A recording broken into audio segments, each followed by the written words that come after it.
যুক্তরাষ্ট্রে অভিবাসী প্রবেশ ঠেকাতে দায়িত্ব গ্রহণের পরপরই ব্যাপক পদক্ষেপ নিতে শুরু করেছেন প্রেসিডেন্ট ডোনাল্ড ট্রাম্প। দায়িত্ব নিয়েই নির্বাচনী প্রচারণায় দেয়া প্রতিশ্রুতি বাস্তবায়নে মরিয়া হয়ে উঠেছেন তিনি। এরই অংশ হিসেবে এবার অভিবাসীদের ঢল ঠেকাতে মেক্সিকো সীমান্তের দক্ষিণাঞ্চলে ১৫০০ সেনা মোতায়েনের নির্দেশ দিলেন ট্রাম্প।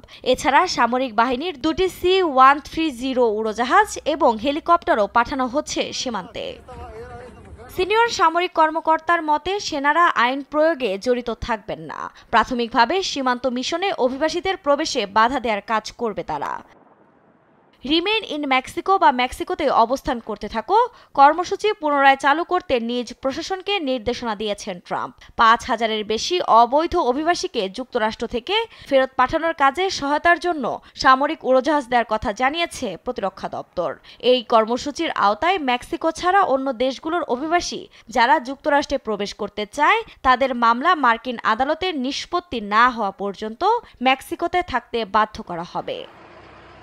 এর আগে সোমবার ক্ষমতায় বসার পরপরই নির্বাহী আদেশের মাধ্যমে যুক্তরাষ্ট্র মেক্সিকোর সীমান্তে জরুরি অবস্থা জারি করেন ট্রাম্প। বুধবারও অবৈধ অভিবাসী সংক্রান্ত একটি নির্বাহী আদেশে সই করেন তিনি। রয়টার্সের খবরে বলা হয়, আদেশে দক্ষিণ সীমান্ত থেকে অবৈধ অভিবাসীদের দ্রুত বিতাড়নে স্বরাষ্ট্র মন্ত্রণালয়, বিচার বিষয়ক মন্ত্রণালয় ও পররাষ্ট্র মন্ত্রণালয়কে প্রয়োজনীয় পদক্ষেপ নেয়ার নির্দেশ দিয়েছেন তিনি। এই পরিস্থিতি নিয়ে মুখ খুলেছেন মেক্সিকোর প্রেসিডেন্ট ক্লডিয়া শিনবাউম। সংবাদ সম্মেলনে মেক্সিকো ছাড়া অন্য দেশের অভিবাসীদের আশ্রয় না দেওয়ার হুঁশিয়ারি দেন তিনি।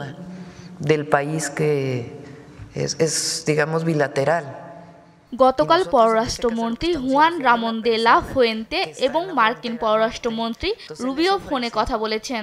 আলোচনা ইতিমধ্যেই শুরু হয়েছে। তারা অভিবাসন সম্পর্কে কথা বলেছেন।